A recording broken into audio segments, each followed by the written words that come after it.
Business Launching and Resourcing. Introduction. The topic we are covering today is business launching and resourcing. It is very critical to launch a business and resource it.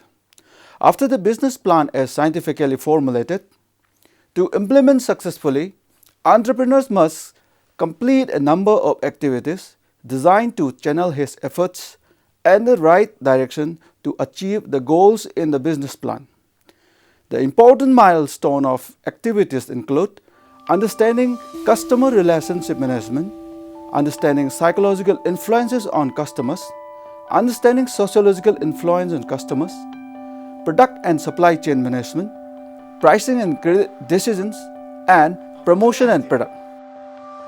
What is customer relationship management?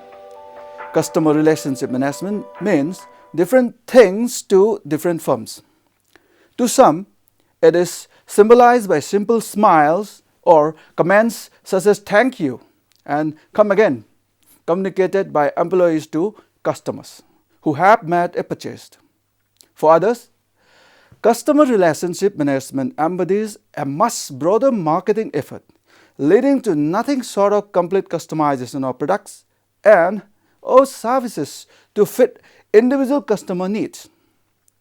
The goal of customer relationship management program for most small companies falls somewhere between these two perspectives.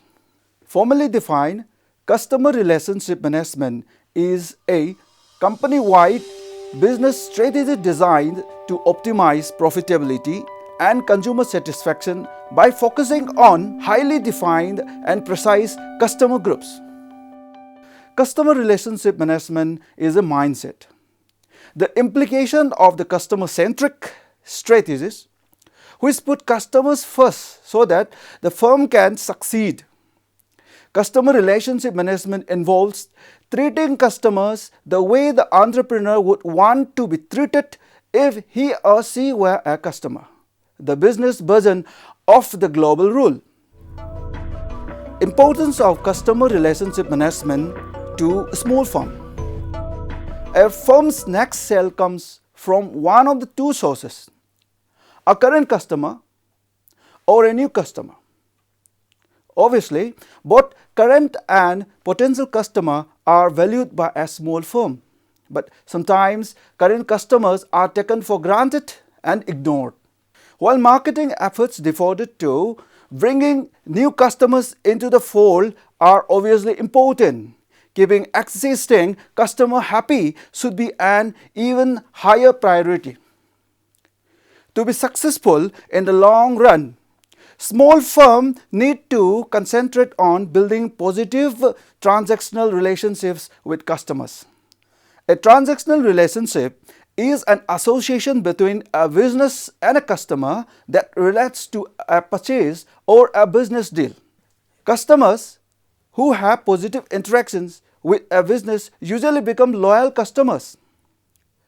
Three basic beliefs underlie the emphasis of providing exceptional customer service. First one, small business possesses greater potential for providing superior customer services than do large firms. Superior customer service leads to customer satisfaction. Customer satisfaction results in a positive transactional relationship. As these beliefs suggest, failure to emphasize customer service jeopardizes any effort to attain a positive customer relationship. Understanding psychological influences to customers. The next major component to customer behavior model is psychological influences.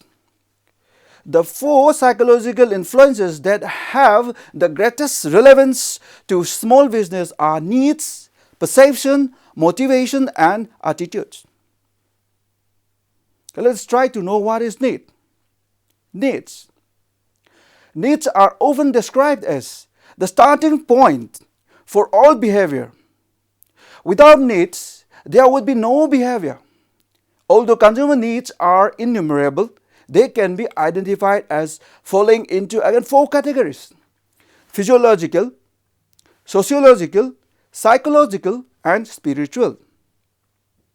One of the more complex characteristics of need is the way in which function together in generating behavior.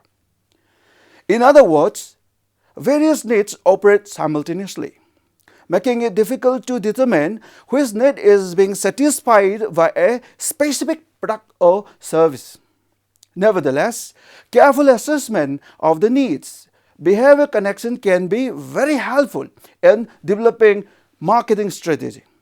Perception. A second psychological factor, perception, encompasses those individual processes that ultimately give meaning to the stimuli consumers encounter.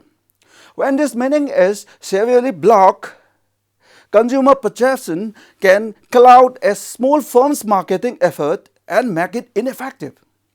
For example, a retailer may mark its fashion clothing on shelf to communicate a price reduction from usual levels, but customers' perception may be that these clothes are out of style. Next is motivation. Unsatisfied needs create tension within an individual. When this tension reaches a certain level, the individual becomes uncomfortable and is motivated to reduce the tension. Everyone is familiar with hunger pains, which are manifestation of the tension created by an unsatisfied physiological need. What directs a person to obtain food so that the hunger pains can be relieved? The answer is motivation. Motivations are goal-directed forces that organize and give direction to tension caused by unsatisfied needs. Marketers cannot create needs, but they can offer unique motivation to consumers. If an acceptable reason for purchasing a product or a service is provided, it will probably be internalized by the customer as a motivating force. The key for the marketer is to determine which motivations the consumer will perceive as acceptable in a given situation. Next is attitude. Like other psychological variables, attitude cannot be observed, but everyone has them. Do attitude imply knowledge? Do they imply feeling of good or bad, favorable or unfavorable? Does an attitude have a direct impact on behavior? The answer to each of these questions is a resounding yes. An attitude is an enduring opinion based on a combination of knowledge, feeling, and behavioral tendency. An attitude may act as an obstacle or as a catalyst in bringing a customer to a product. For example, customers with the belief that a local family-run grocery store has higher prices than a national supermarket chain may avoid the local store. Armed with an understanding of the structure of a particular attitude, a marketer can approach the consumer more intelligently. Understanding sociological influences on customers. Let us know what is culture. In business launching, culture refers to the behavioral pattern and values that characterizes a group of customers in a target market. This pattern and belief have a tremendous impact on the purchase and the use of the products. Culture is somewhat like air. You do not think about its function until you are in water over your head. The prescriptive nature of culture should concern entrepreneur. Cultural norms create a range of products related acceptable behavior that influences what consumers buy. However, because culture does change by adapting slowly to a new situation, that works well as a marketing strategy today may not work a few years from now. Let us know what is social class. Another sociological factor affecting consumer behavior is social class. Social classes are divisions within a society having different levels of social prestige. The social class system has important implications for marketing. Different lifestyles correlate with different levels of social prestige, and certain products often become symbol of a type of lifestyle. Opinion leaders. According to widely accepted communication principles, consumers received a significant amount of information through individuals called opinion leaders, who are group members playing a key communication role. Generally speaking, opinion leaders are knowledgeable, visible, and exposed to the mass media. A small business firm can enhance its own image by identifying with such leaders. For example, a farm supply dealer may promote its products in an agricultural community by holding demonstration of these products on the firm of outstanding local farmers who are community's opinion leaders. Customer relationship management is at the heart of any successful business. A satisfied customer is likely to be a repeat customer who will tell others about your company. Effectively managing customer relationships require a thorough knowledge of the components of customer satisfaction. Developing customer profiles, handling complaints, and understanding the customer decision-making process. The more small business owners know about their customers, the better job they can do in meeting the needs of these customers. Customer satisfaction is truly the key to small business success. Let's know product and supply chain management. Product and supply chain management decisions have a significant impact on the success of business and on the total bundle of satisfaction targeted to the customers. To grow or not to grow. Once a new venture has been launched, the newly created firm settles into day-to-day operations. This marketing plan reflects current goals as well as any thoughts of expansion of growth, which will impact marketing activities. Entrepreneurs differ in their desire for growth. Some want to grow rapidly, while others prefer a modest growth rate, may prefer not to grow at all. Maintaining the status quo is challenge enough, and this becomes the driving force behind their marketing decisions. Despite this attitude, growth sometimes happens unexpectedly. The entrepreneur is then forced to concentrate all efforts on meeting demand. For many small firms, however, growth is an expected and achievable goal. In some cases, fast growth is part of the initial business plan. Successful growth seldom occurs on its own. Many factors, including financing, must be considered and managed carefully. Despite these and other challenges, the entrepreneurial spirit continues to carry small firm forward in pursuit of growth. Business expansion can occur in many ways. One path to grow is paved by innovation. So, let us know what is innovation. Innovation, a plan to growth. From a menu of growth options, entrepreneurs generally choose the one they believe will lead to the most favorable outcomes, such as superior profitability, increased market share, and improved customer satisfaction. These are some fruits of competitive advantage, and they all contribute to the value of the firm. Competitive advantage and innovation.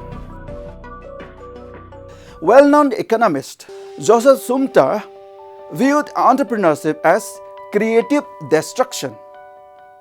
That is, making improvements to existing products, manufacturing methods, organizational processes, and other such factors to create new business opportunities. In this view, the spirit of innovation permeates any entrepreneurial enterprise. Needless to say, the risk of failure increases when innovation is the goal. With this in mind, a few rules of thumb that may help to reduce that risk somewhat have been offered. First one, base innovative effort on your experience. Second, focus on products or services that have been largely overlooked. Third one, be sure there is a market for the product or service you are hoping to create. Fourth, pursue innovation that customers will perceive as adding value to their lives. Fifth, focus on new ideas that will lead to more than one product or service. Sixth point, raise sufficient capital to launch the new product or services. Now, promotion of product. Entrepreneurs cannot rely on product innovation alone. They need to understand the promotional process in order to develop an effective business launching strategy for the particular product. Promotion consists of marketing communications that inform potential consumers about a firm or its product or service and try to persuade them to buy it. Small businesses use promotion in varying degrees. A given firm seldom uses all of the many promotional tools available. A term commonly used to denote a particular combination of promotional method is promotional mix. A promotional mix describes the blend of non-personal, personal and social forms of communication techniques used in a promotional campaign. The particular combination of various promotional methods, advertising, personal selling and self-promotional tools is determined by many factors. One important factor is the geographic nature of the market to be reached. Another factor is the size of the promotional budget. A third factor that heavily influences the promotional mix is the product's characteristics. Now, source of finance. The various sources from which an entrepreneur can raise the required funds, resources could be broadly classified into two sources, the internal source and the external sources. The internal sources. Under this source, funds are raised from within the enterprise itself. The internal sources of financing could be owner's capital known as equity, deposits and loans given by the owners, the partner, the director, as the case may be, to the enterprise. One source of raising funds internally may be personal loans taken by the entrepreneur on his or her personal assets like provident fund, life insurance policy, etc. B. The external sources. The following sources of fund include external sources. First one, deposits on borrowings from relatives and friends and others. Second one, borrowing from the banks for working capital purposes. Third one, credit facilities from the commercial banks. Number 4, term loans from financial institutions. Fifth, hire purchases or leasing facilities from the national small industries. Sixth, seed or margin money subsidies from the government and the financial institutions. Conclusion. As I conclude, it could be entailed that an entrepreneur can launch a successful business only when he manages customers' relationship by understanding their social and psychological behavior. Appropriately managed product and supply chain followed by pricing and credit decisions of the product and its effective promotion. The entrepreneur should resource his finance internally as well as externally.